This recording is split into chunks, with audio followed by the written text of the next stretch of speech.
In this video, now we'll be talking about the one of the methods of transistor biasing, what's called as base resistor method. Now, what we understand till now is that in the transistor amplifier circuits, we certainly require two DC sources, one in the input circuit and the other one in the output circuit. And provision of two DC supplies is inconvenient and certainly costly.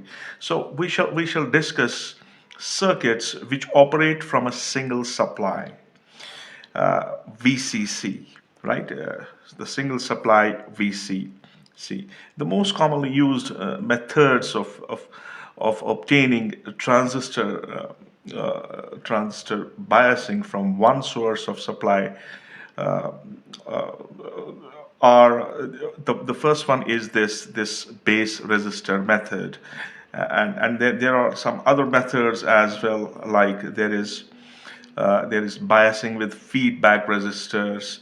Then we have biasing with emitter resistor, and then we have voltage divider biasing. Now, what happens in all these cases, the same biasing conditions are satisfied, which we have discussed in the previous video. So, in order to start with, if I have to draw a circuit for, let us assume that I have an NPN transistor, and this is its base, this is its collector, and this is its emitter. And so here we have the emitter current, and here we have a resistor, say RC, and here we have a VCC. So we have a VCC here. Now we would like to have the base terminal. Here we will have the base current, and what we do is we connect a very large resistance in the base in kilo ohms, and suppose this is R or B, and we connect it to the same battery source, and we make sure that both the input and the output circuits are the input circuit is in forward biased, and the output circuit is reverse biased. Then we can have a terminal from here, and we can have a capacitor which will block DC, and say we call this as C1, and then this emitter has to be grounded, and let's go with it. Let's go with it like this, and here we will have VCE, okay, and we can think of having output here, and here we will have we will use another capacitor to block the DC, and then we will have here VI. Okay, so that's the case. So here we have, if we go with this, we will have VB. Now, this is the circuit for base resistor method, and you can see that we have a single supply, and this supply is making sure that the input circuit that's between base and emitter, this is forward biased, and the output circuit, which is between RC and which is between RC and this emitter, is reverse biased. Now, if we want to analyze this circuit and get and understand the parameters, that how does this circuit helps in stabilization. So we can see here, if we take the input circuit here, and apply KVL in that case, so it will start from here, it will go by this, and finally it will end here. So what should I do is, I should be applying KVL to input. KVL to input circuit. So what we have here is VCC. Okay, so we have to start from VCC. So this VCC will be IB RB plus VBE. Okay, so because this thing is VBE. Okay,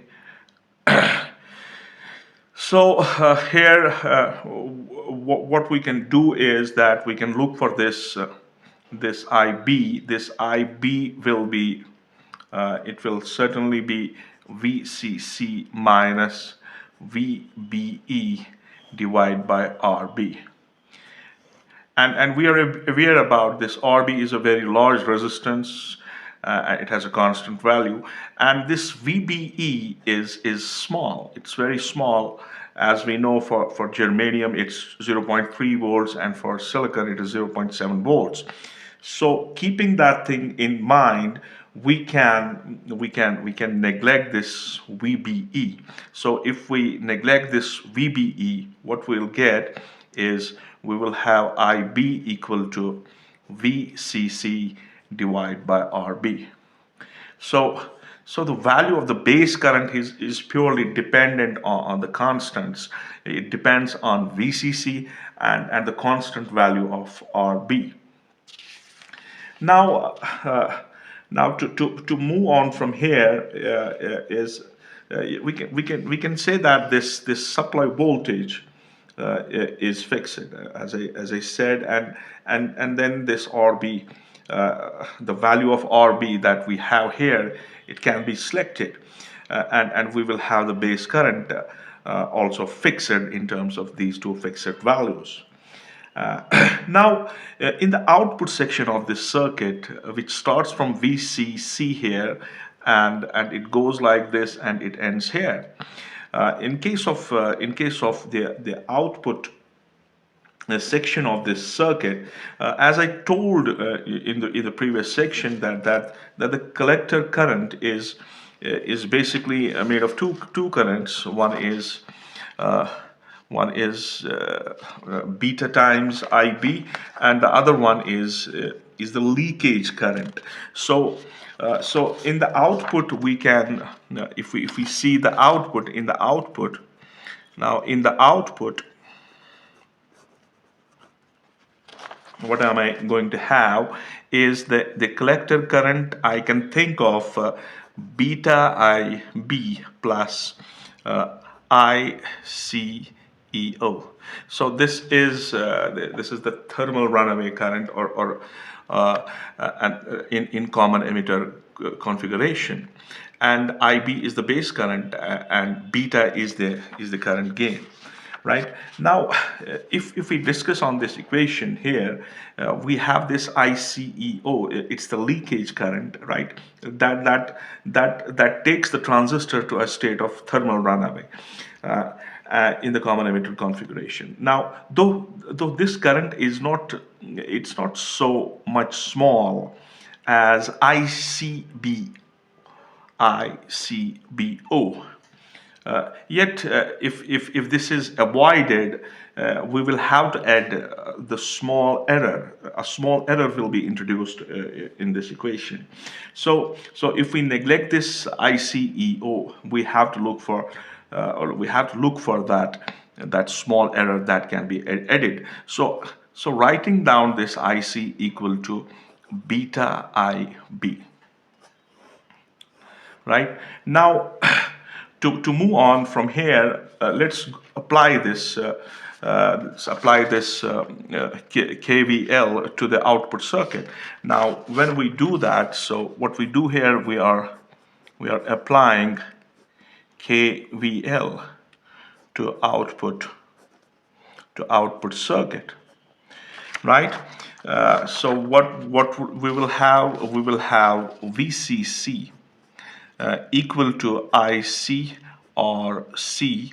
Uh, yeah, here we will have ICRC plus VCE plus VCE.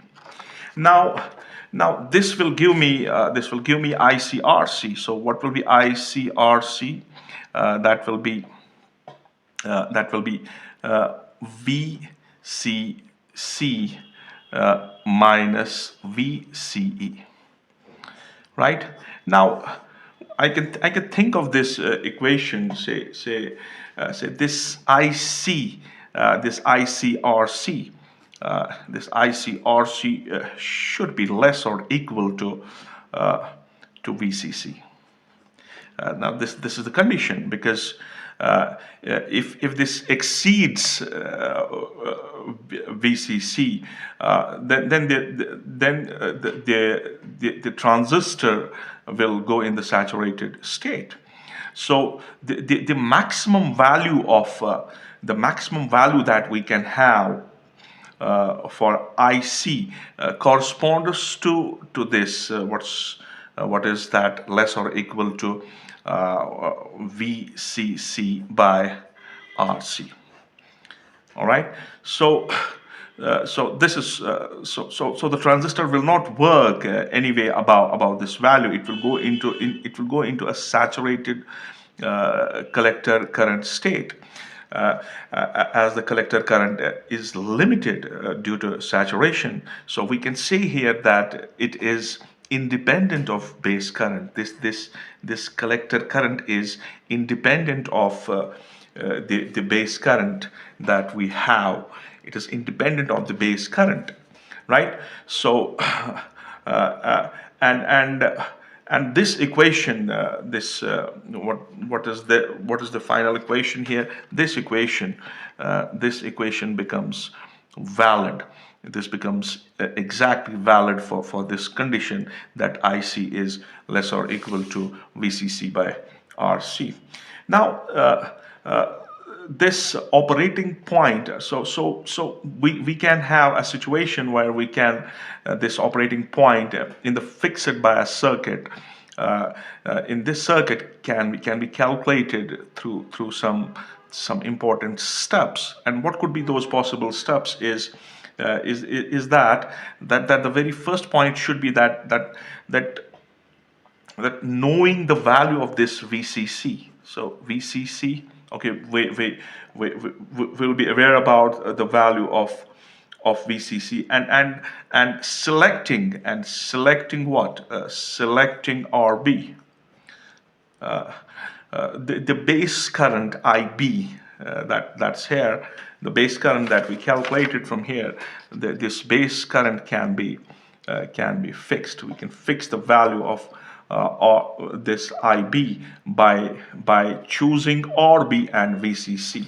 And the next important point is this IC. This IC is calculated. It's calculated with this equation, that IC is beta times IB, right? Using the transistor data for this beta, the beta that we have here, the use in the made of this equation to make sure that the calculated value is smaller than that of the saturated value of collector current from this equation point of view. So this way we can fix the values, and we can have the stabilization in the network, so that there is no shifting, there is no transition in shifting the Q point of the particular transistor on which the input signal is applied. Now, talking about the advantages of this fixed bias method, because here we have the RB. RB is a fixed value. It has advantages like no resistance is required across the base emitter uh, base emitter junction, and biasing conditions can uh, uh, easily be set. The calculations are simple, but at the same time, it has some disadvantages, like the operating point.